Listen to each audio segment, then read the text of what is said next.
Nasaan ka ma'am nung nag-umpisa yung... Nasa trabaho pa po. Bali, yung anak kong panganay nag-chat na lang po siya ng hapon ng mga alas 5 na ganun po, may sunog na po. Na eksakto naman na break time ko. Kaya napasugod na rin po ako.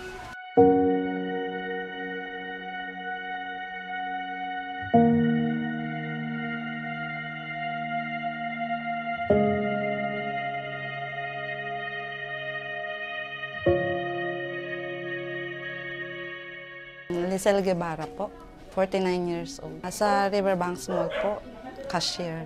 Sa ngayon kasi gustong-gusto ko nang din magawa din yung bahay, kaso kulang pa. Naghihintay lang din kami na may tumulong para lang ibalik ulit yung bahay. Tutuusin din naman kasi din sa amin nanggaling eh. Kumbaga, yung mga ano ko lang, naging alerto. Ganun.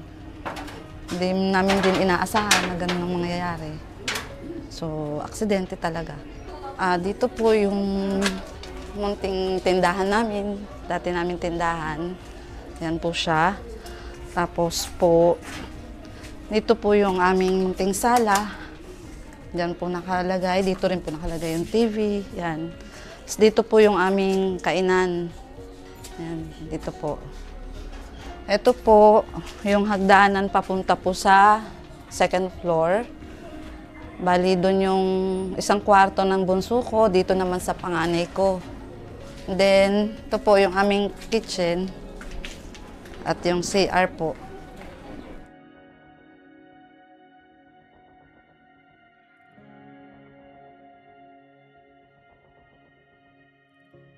Sa ngayon po, no choice kami. Nangupahan kami kasi mahirap din sa sa evacuation. Tulad yan, may apo ako, may batang maliit. Kahit pa paano, pikit mata naming kumuha ng matitirhan. Kasi hindi naman to baha na pwede mong hugasan lang ang bahay, pwede mo nang tirhan ulit. Ito hindi pa pwede, delikado.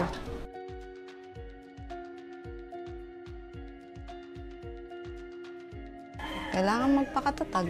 Kailangan mong yung sarili mo para sa buhay ng pamilya, para sa pamilya. Kasi sa dami-dami ng pagsubok na dumating sa buhay ko, kakayanin ko. Ito pa kaya.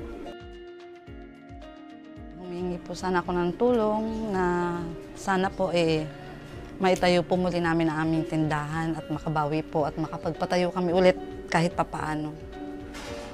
Yun lang po yung hinihiling ko po sa inyo, na matulungan niyo po sana kami. Para sa Spice Boys po, maraming salamat po sa munting tulong niyo po. Malaking tulong po sa amin to. Maraming salamat po. Si Ama na po ang bahala sa inyo. Okay, so actually, nakakalungkot no? Pinapanood natin yung video. Pero nakita ko nga parang yung structure nandiyan pa naman. Anyway, pag-uusapan natin ngayon dahil alam mo, Kong Ricky, ito yung Fire Prevention Month, itong buwan na to. So, okay, bago natin pakilala yung ating guest for tonight, Kong Ricky, bati ka muna. Magandang gabi sa lahat ng nanonood sa atin. At siyempre, nice to see you again, Mike. Yes. Tagal mo na wala. Oo nga eh. It's nice to have a constructive deliberation with you. No? Yes. Well, Kong Ricky, yung guest natin ngayon, ito parati itong mga giniguest ng mga marami nating kasamahan sa media.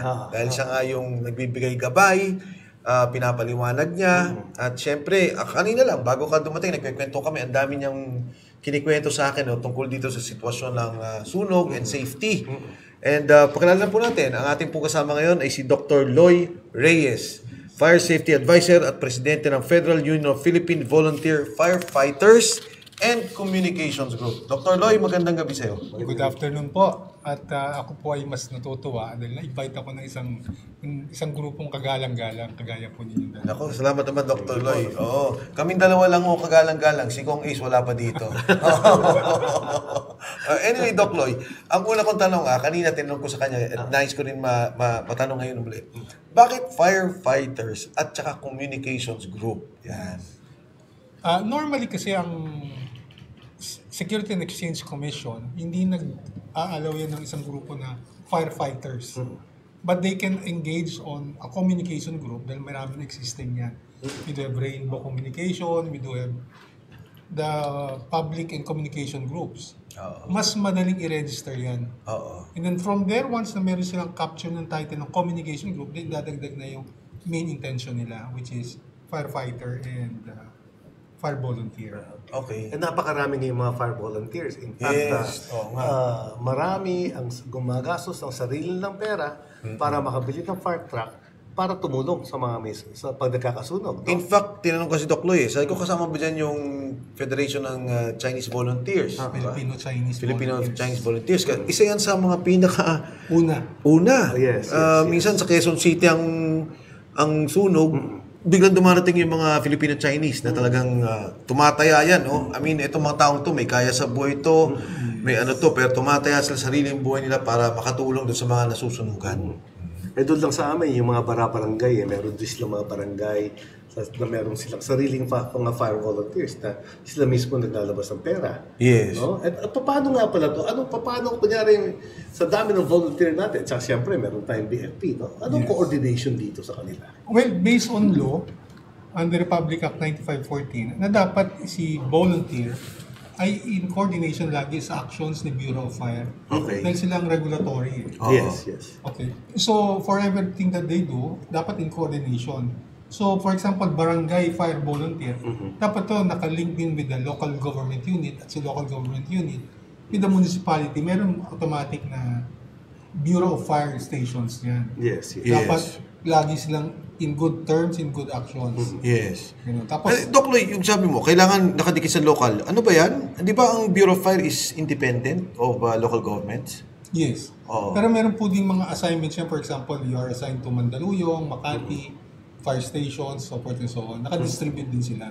Okay. Tapos sa point na meron pa isang district director, regional directors. Kahit na yung mga volunteers. Pero kasi gumisan yung mga volunteer, hindi naman, although pagtatawag dati barangay for fire volunteers, merong mga independent na mga pribadong mga organization doon sa barangay niyo, nagtatayo ng sarili nilang fire And we call volunteer. them as the non-government organization volunteer. Okay. Sige. Tapos ito nga, nagtutulong-tulong. Itong kay Miss Guevara, no? Itong mga nasunugan, ilan to? Mukhang madami nasunugan kanina eh. Marami. Sa Marikina. I'll get the exact. Yeah, kasi nakita ko nga, nakakawa no, na yung kay Miss Guevara, aksidente. Wala silang pwedeng ituro dahil talagang nasunog, no? Ngayon, talagang lahat ng pinunanan nila, ubos. Yeah, Pero, actually, mas masakit talaga pag nasunugan, isipin mo, lahat ng inipon mo sa buhay mo, di ba? Pagka ganyan lang, mawawala. Wala ka ng tirahan, yung mga ari-arian mo na wala. Kuminsan talaga walang nasasalba. Kaya mas mahirap pa yan kaysa sa binagyo ka o binaha ka. totoo. 10 to 13 houses. Pati ang pangarap mo, wala. Oo. Ang mabuti na lang dun sa nangyaring yun, walang namatayan. Yun naman ang isang maganda na talaga namang kahit pa paano. Kasi kung isipin mo, no, may nangyari dyan sa amin eh. Nitong 2022, yung bata naglaro ng posporo. Nakita niya nasunog. Ang ginawa niya, nagtago siya. Siguro dahil natakot siya, nagtago siya. So lumabas lahat ng mga pamilya. Yung nanay, nakita niya, hindi niya makita yung isang anak niya. Kumabol pa siya ulit, pati yung nanay na inabot sa loob sa kanyang pagsaklolo. Ang anak niya, I think, was 3 or 4. Pero can you imagine, no, talagang grabe yung nangyari. Sunog. Alam mo, importante talaga pinag-uusapan to dahil may mga lugar sa atin, no? Malabon included, ang bahay, dikit-dikit sa mga light materials. At pagka inaabot ang isa, depende sa hangin, kumisan, ubus lahat. There was a time, Mike, naalala mo, dun sa lugar ng Tunsuya, Letre, panahon pa ni Jemmy, 3,000 na sunugan Yes, doon. oo. Narinig ko 3,000 yung nasunugan. Pagka, nung pumasok tayo doon, talagang wipe out yung buong lugar. Ano karami yun? Mabuti na lang, nandiyan kayo, nabigyan natin ng 10,000 bawat isa. Yes, mga materialis din para makatayo sila ng bahay. Ngayon, Doc, ito may tanong ako. Kanina, binanggit ko nga, bakit tumaas sa statistika ang datos ng nasusunugan from 2022, etong 2023, almost 20%. Ang daming nasunugan. So, from 13,000, plus, naging mga 15,000 plus ngayon ang nasunugan. Please, Doc, pakipaliwanag mo nga sa amin yan. Going back, sir, honorables. Ay, should I say. ako naman. Okay. 2022 is still pandemic. In fact, up to this time, it's still pandemic. Hindi pa naman tayo nagde-declare. So I call it practical on my own. I call it as tomorrow is still the advent of the new society. Oo. So advent pa lang tayo, hindi pa natin alam mangyayari in the future. So during the pandemic period, everybody was kept at home. Okay. Nakulong yan. Noong something 22, 23, medyo nag-loosen up tayo sa security and safety to a point na people were having an opportunity to earn. Nagkaroon na ng social media. Na-expose sila dahil during the incubation period ni COVID. No choice. Oh. Masyado sila na-expose sa social media eh. Oo. Andyan yung mga online selling, so forth and so on. To a point na natokso na sila. Teka, magpapagawa ako ng kotse, magpapagawa ako ng something sa bahay. Hindi ko na dadalhin sa shop, bibili na lang ako sa online. Available eh. Okay. But with this equipment, parts na bibili mo sa online, ang tanong is regulation and control. Is it within the standard or outside the standard? Okay. Eh yung pagka sinabong out of standard, substandard, matik yan. Oo. It can cause injury and death. Oo. Kasi wala nagko-control eh. Okay, Doc. Sabihin yung parang DTI, may Bureau of Standards. Yes. Yan yung binabanggit ni Doc, yung lutuan. Okay. Yung mga lutuan, particular. Lutuan in all Socket. other gadgets. Yung Plugs, saksakan. sockets. Electrical wiring. Yes. Oo. Kasi lahat nga mabibili mo ng online eh. Okay. So ito ang tingin mong nagiging problema. Yes. Marami, kasi nga ang based on study, tatlo eh. Yung sinasabi nilang, ano ba yung term nila? Electrical. Arcing. Okay. Arcing, loose connection, at saka sigarilyo. Yes. Yung arcing daw yung tumatalon na kuryente. Nagja-jump na gano'n. Nagja-jump. So, ito yung mga produkto na... Yes, at the same time, sabi nga yung quality. For example, the use of wire. Oo. Inferior quality. Inferior in what sense? Probably sa ibang bansa it's good, but not here in the Philippines. Iba kasi yung weather condition eh. Oo, tama. So, affected yan. For example, heating. Oo. Okay. Another thing here is yung equipment, charger, for example, the cellphone, pwede sa ganito model, pero magkakaiba requirement yan. Tama. Ita-charge ko lang kasi mura eh. Oo. Expose na naman ako sa another May sinabi ka, yung socket, sabi mo. Yes, yung plug and socket. Yung plug na ginagamit natin, for example, hair dryer, sa kitchenwares, yung dalawang side nun, dapat may butas eh. Oo. And then check the market. Ang daming tinitinda walang butas. Para sa may butas na yan? Sige, pa-explain. Oo nga. Tama. Yes, Okay. it's a very good question. Thank you po. Actually, yan po ay mechanism, locking mechanism. Pag pinlug po yan sa socket na standard type, merong clip yan na pointed, iipitin niya yon. So magkakaroon ka ng mechanical contact. Okay. Good mechanical contact, hindi po mahihila lagi yan. Oo. Whereas you just imagine kung wala siyang butas, pag pinlug mo, ganun kadali mo rin mahihila. Yes, yes. Oo. If that is the condition, any movement will cause heating kasi may loose connection eh. And that heating will lead to... Bakit yung ibang socket? Tatluhan, yung may ground sa ilalim. yan po ay design circuit. For example, may kailangan na grounding. Oo. Lalo na pag ito ay may motor at saka may ini-emit na other frequencies. Tama po may i-ground yan. Kaya lang, pagdating po sa mga user, tatanggalin ko lang. Aandar din naman yung equipment ko eh. Tama yun. Eh, kumisan na sa charger, pagka umilaw yung phone mo, nag-green, okay na. Oo. Tama. Tinanggal mo na. So, it was designed to a point na magkaroon ng added Safety, protection. protection. Ikaw din, yung user ang nagtanggal ng protection na yun. Pero kasi Lloyd, kumisan, yung butas dalawa lang eh, tapos yung sakit tatlo. Oo, doon, Diba? kaya tinatanggal. Oo. Kaya nagkaroon ngayon ng electrical standard, si IIEE, na sinasabi ng mga residential outlets, supposedly 3 pro na. Okay. So, Parang yung- Amerika, tatluhan. Yung tatlo. Hindi na siya 2 pro na ginagamit natin during the European period. Yes. And up to now, na existing. So, Dok, sa makatuwid, di ba? Kung ito ay, yung binanggit mo sa social media platforms, ako din naman, guilty ako dyan eh. Pag may gusto ko, dati, punta ka pa sa tindahan, punta ka pa sa hardware, punta ka sa ganito. Ito ngayon, makikita mo na, mamimili ka pa eh. Di ba? So, sa makatuwid, ang pananaw ng tao, ang pananaw ko, no, is ang may kasalanan Bureau of Fire. Kasi bakit ganun? Ang higpit-higpit nila magbigay ng permit, ang higpit-higpit nila. Pero ito pala, problema, binanggit mo, Ricky, no, Department of Trade and Industry.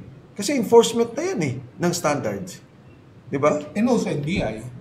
NBI. Custom. Kasi dapat bago pumasok yan, na-check ng At hindi lang yun. General education sa mga namimili. Kasi like for example tayo.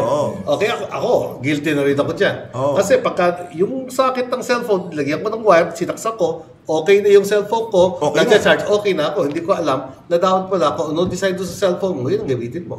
Yes. Hindi ba?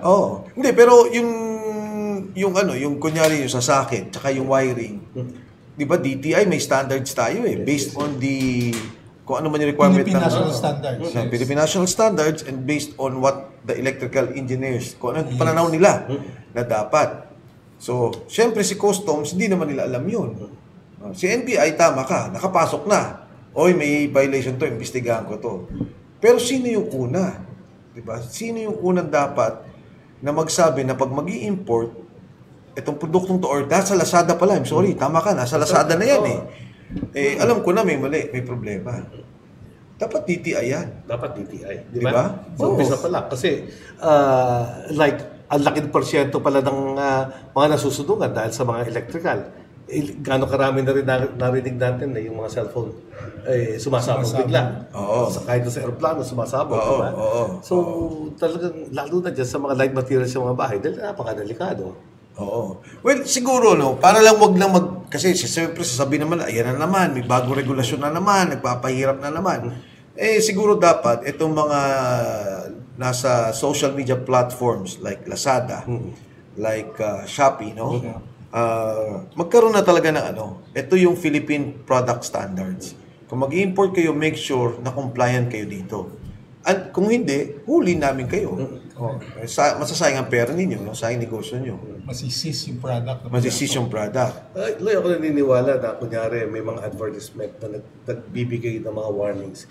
Ito ang nangyayari pagka hindi ayos yung charger nyo, pag hindi ayos yung kala ninyo, di ba, magkakasunog kayo. I think that's right. Kasi ang mga tao, hindi naman alam yun. Hindi natin alam. Binenta, mura ang presyo, bibili natin. Tama. Ganun yung natin. Isa rin pong magandang pag-usapan natin. Isa sa cause nung these activities, yung unsafe activities, medyo pwede natin sisihin yung socio-economic condition. We have discussed that. Ikalawa yung culture. Okay. For example, sa Baguio, ang lutuan ng pagkain nasa loob ng bahay na nipahan. Okay. Highly flammable. Tama. Pero deep inside, pag nagkaroon ka ng study, teka, malamig ang Baguio. Hindi ganun kadaling mag-init. Pag yan dinala mo sa Maynila, magliliyab din agad. So, something like those conditions, dapat merong education and training. Sinabi mo kanina, Doc Roy, yung lutuan, ngayon maraming bumibili. Ito nakakagulat. Baka sa Malabon, dapat pagsabihan mo yung mga tao dyan. Hindi, ang good thing naman may social media It doesn't cost to advertise. Diba? Pwede mong DTI, pwede lang i-post yan. Ito yung mga dapat, may dapat. Yung lutuan, yung maliit. Maliit. Yan pala ngayon ang isa sa mga nagiging problema. Number one, lalo na sa Nabotas at Malabon. Alam mo, eto mibili tayo, sinasabi niya problema. Ang mas problema, yung cartridge. Hindi ba parang aerosol yun? Tama, Ginagamit yan one time lang. May mabibili kang nire-recharge. Nire-refill. Wow. Kaya, yun ang delikado. Kaya mas delikado yun. Yun ang delikado. So, sinasabi natin delikado yung kalan, pagkatapos yung cartridge niya, refill pa. Doc, ano yung paliwanag mo doon? Doon po sa meeting namin with DTI. Hindi, yung kalan na yun, ano yun? It's a camping equipment. Pang-camping Pero masarap yung pag-shabu-shabu. Yun po. Yung sinasabi ng canister, shabu-shabu. Pero mas stable siya. Yun lang refill condition na sinasabi po ninyo, talagang nangyayari yan, pero meron tayong batas at the Philippine National Standard na hindi po dapat nire-refill yan. Yung lata. Yung lata. Disposable. Dapat nga. Isipin mo na invento pa ng Pilipino yun. Nare-refill. So yung bawal yun yung mga nanonood po ngayon masama na yung lutuan na yun at pag nire-refill nyo pa mas delikado. Saka sumasabog kasi yun. Yes. Yung mga lata mo yun. Kasi walang quality control yan Yes. So yun, dapat hindi payagan yun. Di ba? Sa mga household talaga. Hindi mo naman pwedeng awatin yun sa mga sa mga platforms kasi kung magka-camping ka, pwede naman talagang dalhin mo yun. And it's intended for camping, outdoor activity. Outdoor activity. At saka, ito lang ang pinag-usapan natin, socio-economic. Yung isang latang ganun kalaki, mas mura, mas affordable kaysa bumili ka nung maliit na tangke ng gasol, di ba? Ngayon may budget ka lang, bibili ka ng tangke. Sa ibabaw, may lutuan na, di ba? Oo. Pero sabi ko kay Doc, may lutuan dati yan yung gasol. Hindi naman malaki yun. Ganyan lang yun din yun eh. Pero yun nga, yung refill niya, Malaki yung tangke. oo, medyo mas mahal sa kung doon sa mga camping. Oo. Kasi yung disposable, 64 pesos something like Yes, yung yes. cost lang yan eh. Wow. Yung susunod doon, yung maliliit na tangke, mga 300. Oo. Tapos 900 yung 11 kilograms na tangke. Malaking Pero nga yung difference 64, pag ni-refill mo, 40 na lang. O 30 Pero siguro, dapat hindi diba? Yun nga. Oo, at yun, more than usual, siyempre, yung mga gumagamit niyan, dyan yan sa mga areas na depressed o informal sector, na mas vulnerable naman yung bahay nila. Yes. Diba? So anong solusyon? Ano doon sa amin? Alam na, identified naman kung nasan yung mga bahay na dikit-dikit. No? So what we did, in coordination with Bureau of Fire, ang ginawa ni Mayor Gini ay pre-allocate na o pre-fix ng mga portable pump. Na kung saan? Portable? Kasi, portable na bomba. Okay. Para kung meron kang river, ilalagay doon para mag-suction pagkatapos bubugahan. Okay. Okay, so nandun sa loob, kasi di ba hindi ka kayanin ng fire truck eh. Oo. Okay, so nandun sa loob ng mga area. So we are identifying it together with the PFP. Katulong po ang Bureau of Fire dyan sa ganyang undertaking. No? Dahil yung, kumbaga yung sa inyo, of course, no, kasama na dyan yung education sa mga tao, pero worst scenario, talaga may mangyari, hindi kaya ng truck pumasok, meron kayong meron na portable na bomba na doon. bomba na doon. Kasi unlimited naman yung tubig eh. Yes. Available. So, no, yan, Doc Loy, identify natin yung mga lutuan, yung mga produkto, ano pa? Ito pong mga gadgets na bagong mga gadgets kung saan lumalabas na lang. Actually, ako mismo, pag nag-i-scan, uy, meron to, maganda to. Kesa pumunta ako ng Quiapo, bibili na lang ako ng online. Oo. Pero wala naman specifications.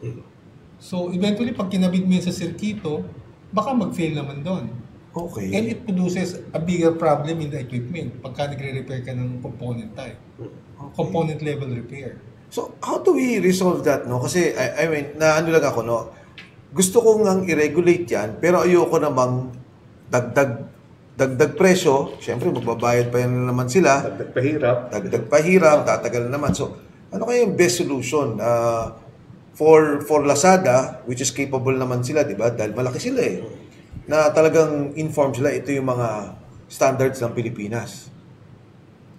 Actually, hindi naman po sa tingin ko na basta enforce nila na this is the standard, this is the regulation. Exactly. If you want to sell under my brand, my name, you just comply. Kasi kung ini-import yan, lahat naman na ini-import, sine-check yan ng documents eh.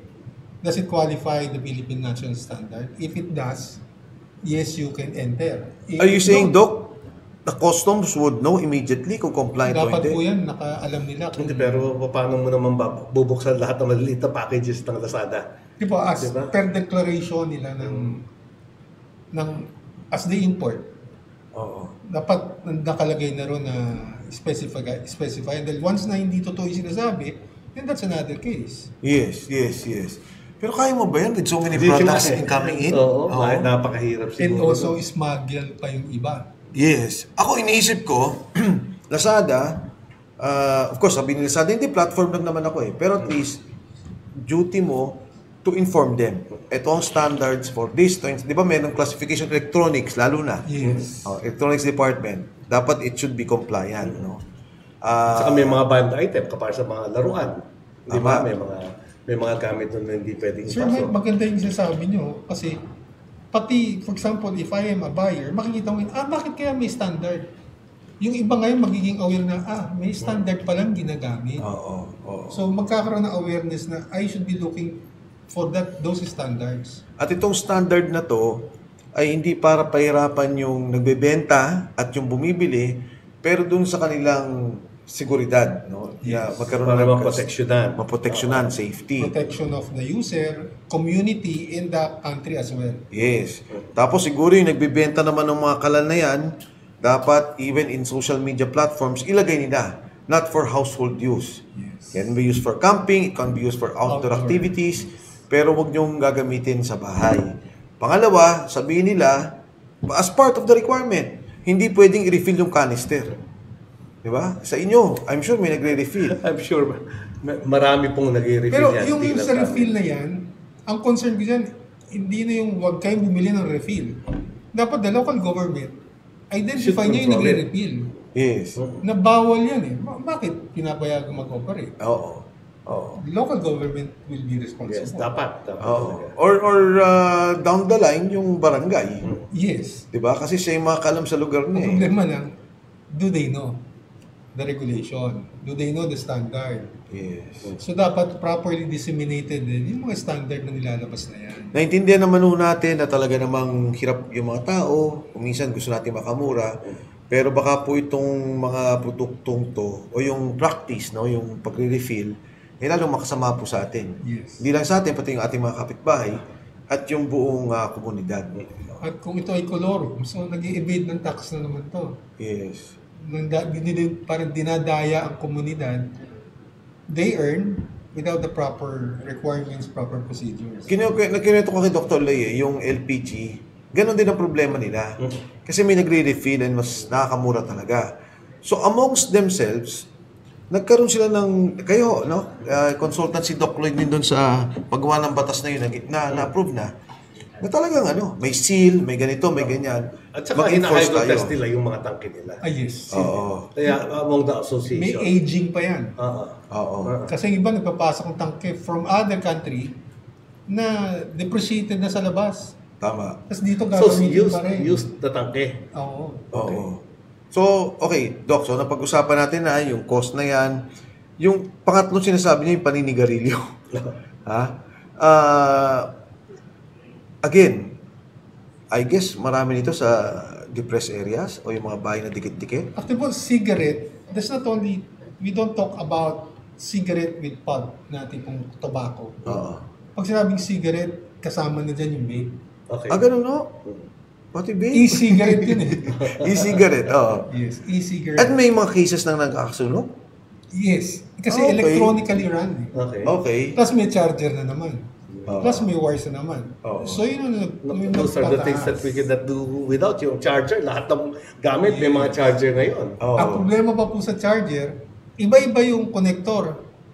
Kaya ang dami mong charger. Meron kang charger sa Pang-C, Pang-C, pang-cellphone, oo. connection, tama. May pang-Android. Yes. Oo. Pag nagkamali ka ng saksak, may masisira.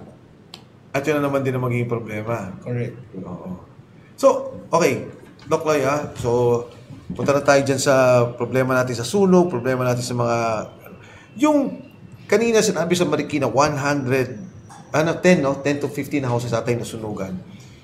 Every year, meron kayong kalkulasyon kung ano ang damage na nagagawa ng sunog?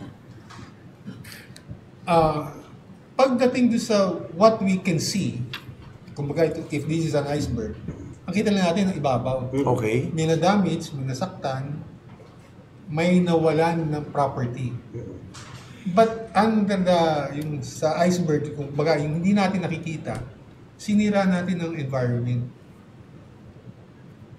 Pinulyot natin ang water. Dahil while suppressing, Yes. kinakalat natin ang dumi. Yes. Tapos, yung mga hopes at training, ang daming nasunog. Tanungin natin, yung bang nasunog na yan, nagkaroon ng evaluation, nagkaroon ng assessment, was it recorded? To a point na malaman natin kung ano yung failure.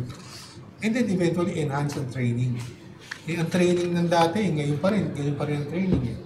Dapat yung experience of the past, yung be included in the training. Pero siyempre, Ang best practice. yung mga nasunugan yan, talaga victims naman talaga. Wala namang gusto masunugan. Di ba? Siyempre, oo. But, ano ang pwede nating gawin kayo sa position ninyo as consultant? Ano ang pwedeng gawin para ma-prevent natin ito? Kasi yung pagkakaroon ng mga charger na iba-iba, hindi na natin ma-prevent yan. Kanya-kanya meron charger lahat. pagkakaroon ng electrical appliances, kanya-kanya na rin yan. Pagkakaroon ng mga stock, kanya-kanya na rin yan eh. Talagang lahat ng tao meron naman yan. But what can we tell our viewers na paano lang natin i-prevent to? Because everyone wants to prevent it. Diba? Tama. Maganda po yan idea at concept na sinasabi niyo, Congressman. In fact, yung last part ng discussion na parang I was hoping na mag-deliver ko sana was something like, I'll be using a quote coming from Confucius. Yes. Sabi ni Confucius, first phrase, I see and I thought and I forgot. Tinuruan ka, nakakalimutan mo. Just like in any lectures. Oo. Okay, lahat tayo nag-undergo dyan. Pag may fire safety training, tinuruan tayo ng lecture, wala mo, makakalimutan mo yan. Oo. Second phrase ni Confucius, I saw and I remember. Nag-fire drill, pag next time magkaroon ng actual sunog, alam ko na yan. Kasi na-experience ko na yan eh. Paggamit ng fire extinguisher, madali na yan. Kasi I saw and I remember. Oo. Yung pangatlong phrase ni Confucius, I do and I understand. Gagawin ko yan para maintindihan ko. Ano yung ibig sabihin ko nung bakit gawin mo at para maintindihan? I-empower natin even the smallest mammal, even the smallest member of the family about fire safety. Oo. Ngayon, pag meron silang responsibility, naku, baka ako mag-contribute na sunog. So, dapat meron akong awareness. And for me to have an awareness, I have to undergo training together with other members of the family. Tama. Hindi yung si bata lang ang nag-training, si tatay hindi. Magkaiba pa yung training module namin. So nagkakaroon lalo ng conflict, di ba? Alam mo, Doc, nung bata pa yung mga anak ko, town homes eh. So, ang ginawa ko, bumili ako ng hagdan na ano talaga, pwede silang maghagdan. Tapos fire extinguisher.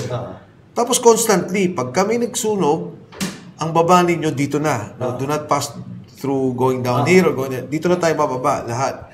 Kasi nga worry ko, yung ganun. Tapos ginawa ko dyan, di ba mahilig yung mga iba yung grill? Sliding.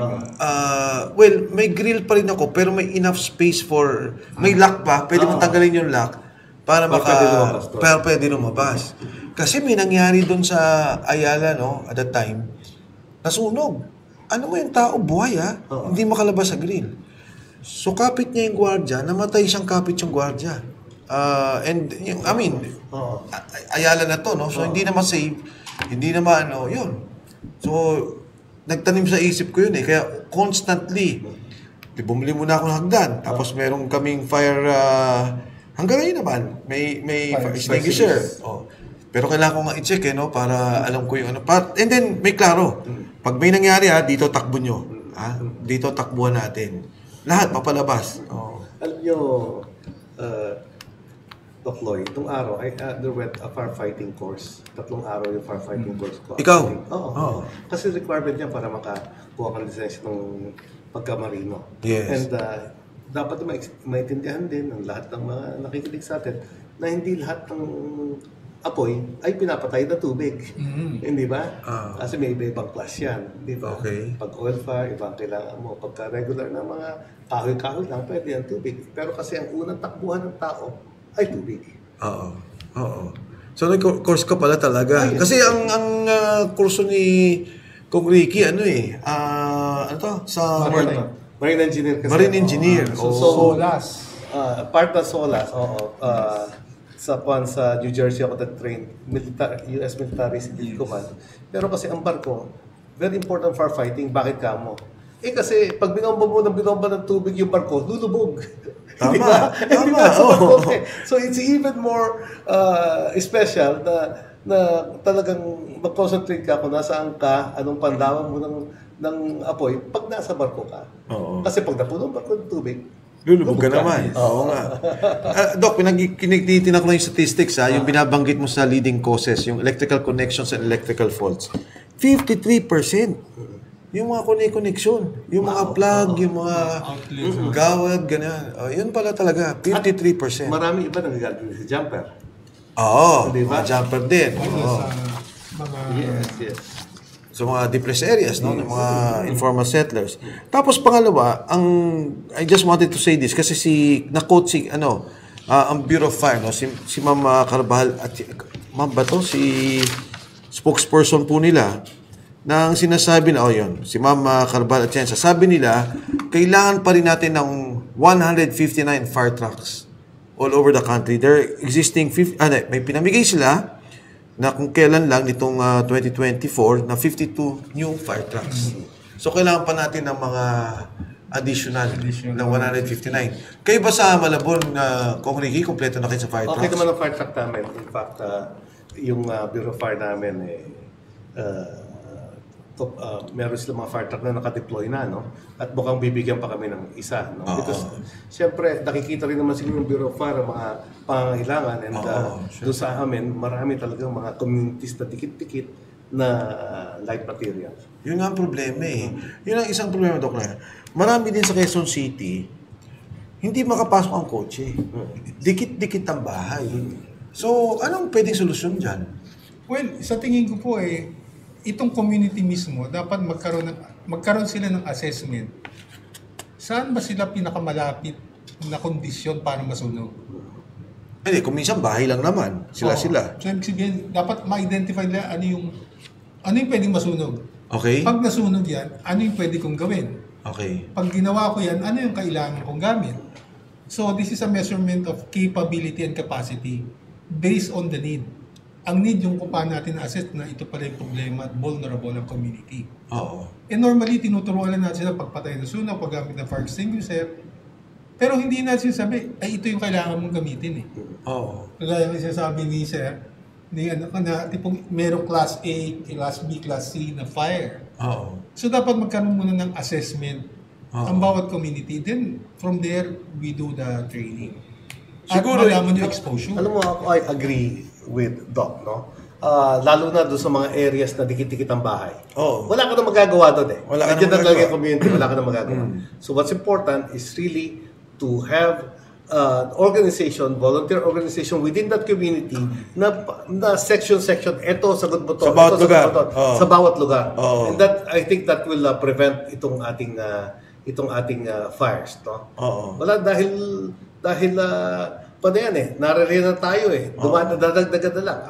Hindi naman nag-a-apply ng building permit yan. O Tama. yung mga structure na, wala naman sa building code. Okay? So, ako, I believe na gawin natin parang sectional, parang barko.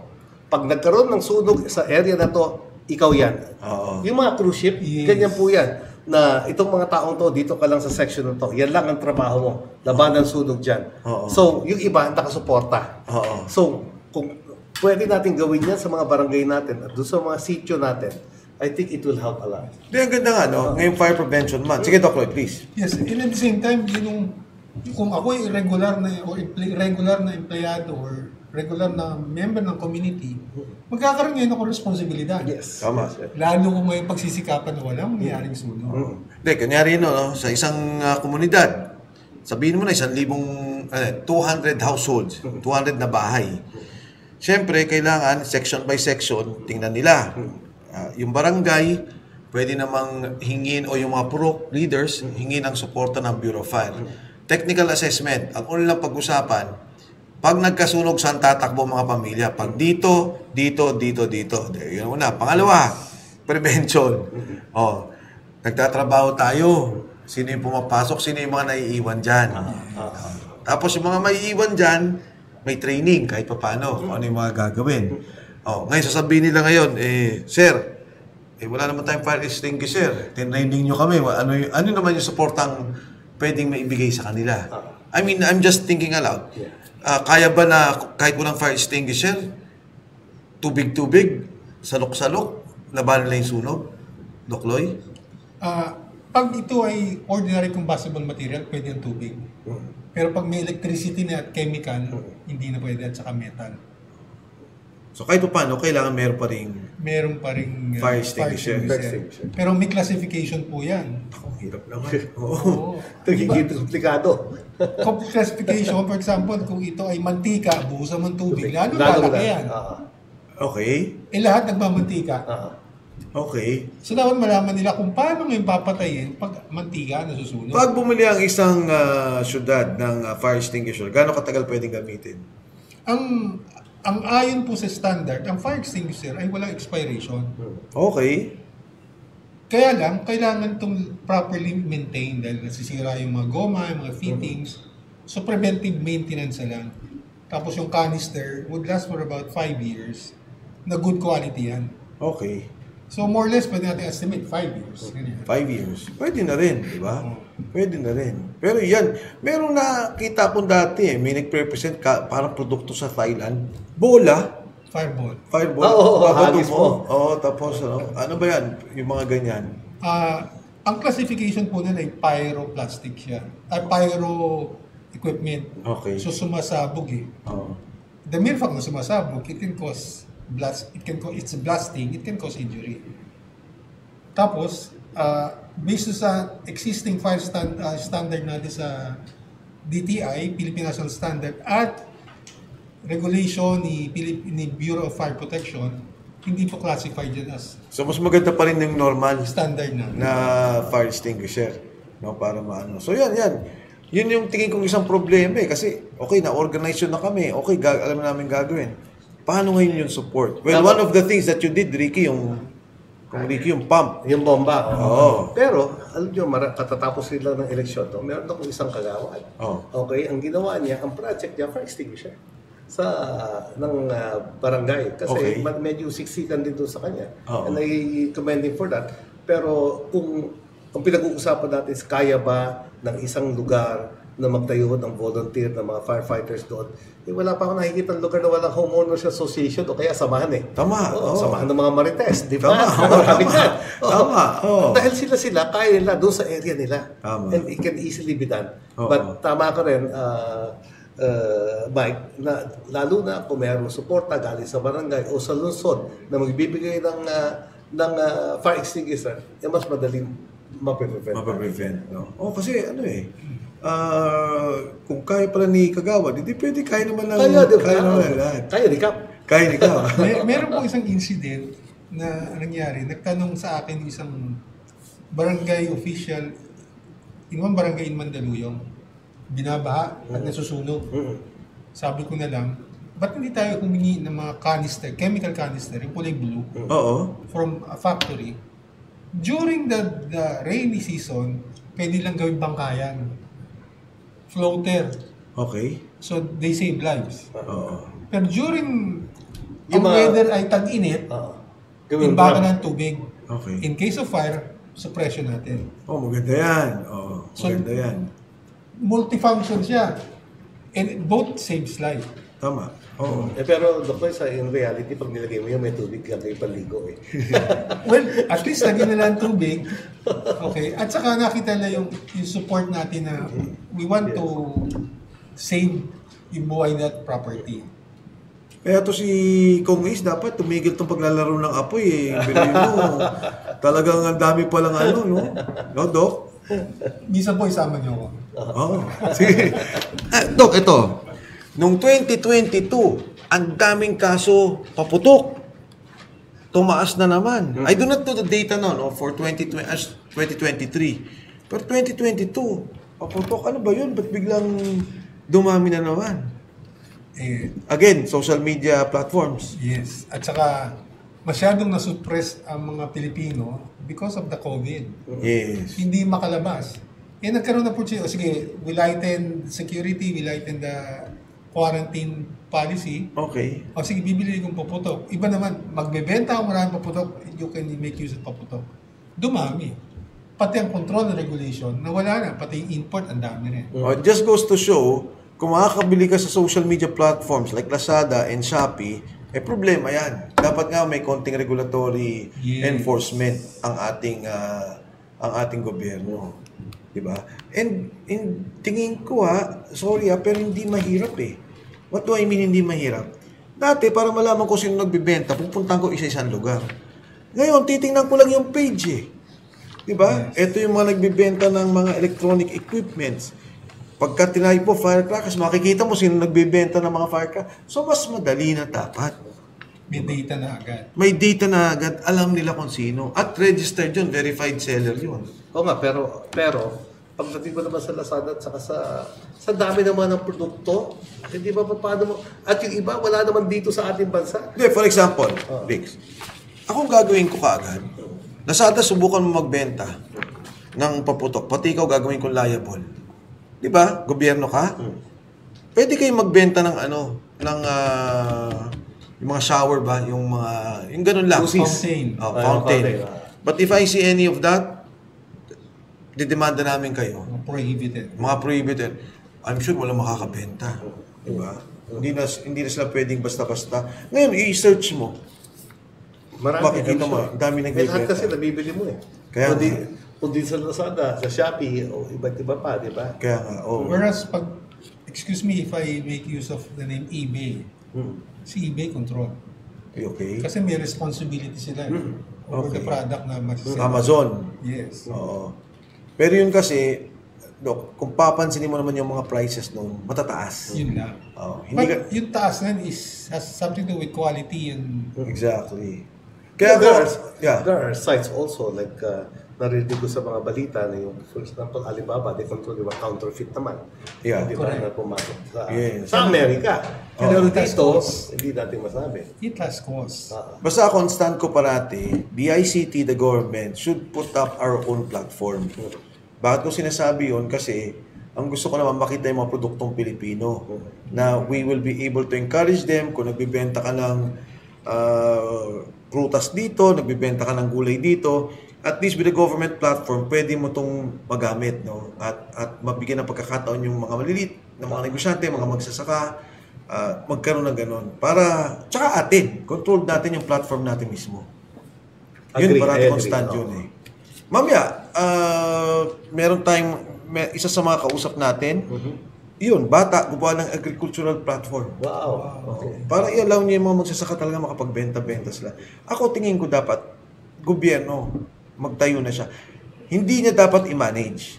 Pero at least kanya yung buong platform, pwede siya makipag-partner with whoever, sila yung mag-manage yung platform na yun. Tapos puro produktong Pilipino. Diba? If ngayon nga may social media, mas madali natin itulak yung Filipino first, no? Yes. Tulungan natin yung ating mga sariling mga gumagawa negosyante. Incentives and Dahil motivated sila. Doon sa mga Motivated platform sila. ngayon, hindi natin nakikita yung mga produktong sariling atin, di ba? Eksakto. At saka dyan na rin, sinasabi ni Dr. Loy, makakontrol mo na. Ito hindi pwede yan, ha? Ito pwede lang sa amin to. Kaya, based on our standards. Diba? So, Doc, iba pang sa mga nanonood sa atin ngayon, ano pa yung advice mo sa kanila for fire prevention? In fact, si Doc pala, sorry, hindi lang fire, earthquake, yung lahat ng mga disaster involved si Doc. Doc, ano yung... Yes. Isa bang laging tinatanong sa akin, in fact, si Pao nagbigay sa akin ng question, ano ba yung pinakamabigat na problema sa fire incidents? Ang assessment ko, on a personal level, ako lang naman yan, ang nakita ko pinaka-hazardous dyan, hindi yung kandila, hindi yung posporo, hindi yung sigarilyo, hindi yung electronic equipment. Ang pinaka-fire hazard dyan, yung tao. Okay. Kasi siya yung bumibili, siya yung gumagamit. Siya lang ang may control. Tama. Then, if properly mabigyan ng discipline yan and responsibility, these things will be lessened, mitigated ang issue. Mitigated ang issue. Kaya, but how do we get to a point na yung tao i-correct natin? Yun nga, proper education and training. Yes. Oo. Tapos, hindi lang kwento, hindi lang lecture. Pagagawa ko sa iyo at eventually, you need to be empowered para magkaroon ka ng authority. Yes. And that authority, eventually, magiging defense na yan ng community. Doc, meron ka bang page or social media platform na pwede nilang tingnan, ma-check nila kayo mga guidance? Meron ba kayong ganyan? At least with your group or with yourself? On a personal level, hindi po ako but I do give seminars, lectures, kahit po yung small community. In fact, this coming Saturday, isang grupong mga out of school yun, bibigyan ako ng lecture. Okay. Also in Quezon City. Okay. Opo. So, ganun lang. Kasi it's more of, parang feeling ko, kung alam ko yun, it's my responsibility to share. To share. And do sa mga substandard community, ibig sabihin yung mga medyo low-end, ang responsibility na pwede lang, kahit di kayo mag-lecture, pero magkaroon ka ng responsibility na meron akong kapitbahay na pwede masunod sa gamit ko. Yes. So, ang responsibility of fire safety or any type of safety is a shared responsibility. Andiyan si BFP, andiyan si DTI, andiyan si COSTO, andiyan ang local government. Including NBI, sinabi mo Oo, kanina. andyan din ako, kayo, at lahat tayo. Yes. So, lahat tayo may responsibility dyan. Thank you, Doc. Oh, Kong Ricky? Salamat po. Napakaganda ng sinabi ninyo at maganda yung talaga magkaroon ng training, education, lalo na doon sa mga klase ng apoy. But yung ating community involvement, that would be very important kasi hindi lahat ng panahon narariyan ng lungsod, narariyan ng barangay, narariyan ang BFP. If we can make the community stronger, it will help us prevent a lot of fires. Kong Ricky, Doc Loy, alam mo, itong mga buwan na to, papasok na yung tag-init eh. At El Nino pa. At El Nino pa. Ito yung mga panahon na talagang maraming sunog. Marami tayong mga nakikitang mga problema sa mga komunidad. Kaya minabuti na natin na, sige, pag-usapan na nga natin to para to give guidance. We thank you, Doc Loy, no, para sa mga points na ni-raise ninyo at kung paano natin ma-address tong problema natin. Ako, panawagan ko dun sa mga ehensyang binanggit mo, no, DTI, Bureau of Fire, Department of Trade, mga standards. Customs, of course, dyan pumapasok, hindi ko alam paano yung coordination pa niya, no? Exactly. Of course, yung NBI, pagka nakalusot na, may problema. And I would think, pati ngayon yung DICT, kasi doon sa mga social media platforms, no? Pwede niyang i-call ang attention ng mga to. Kasama na dyan yung DOJ, meron yan cybercrime, PNP, may mga cybercrime division yan, na pagtingnan na rin talaga nila. Dahil alam nyo naman, no, yung sunog, hindi lang basta-basta sana kung masunugan ka na, mawala yung gamit mo, pero pag may namatay, yun ang masama, yun ang mabigat. So sa inyo po lahat na nanonood, ito hindi lang Fire Prevention Month, ito rin yung International Women's Month. Oh. Pero sabi nga ni Doc Loy, nauna ang Fire Prevention Month. Oh. Noong 19, ano pa ho? Panahon pa ho ito ni late President Marcos. Late President Marcos may Fire Prevention. Oh. And then recently siguro itong dekadang to pumasok yung ating International Women's Month. Kaya sa inyo po lahat, maraming salamat. Doc Loy, maraming salamat. Kong Ricky. Maraming salamat po sa inyo at next time, magkita-kita po tayo. Thank you po. Thank you. Thank you.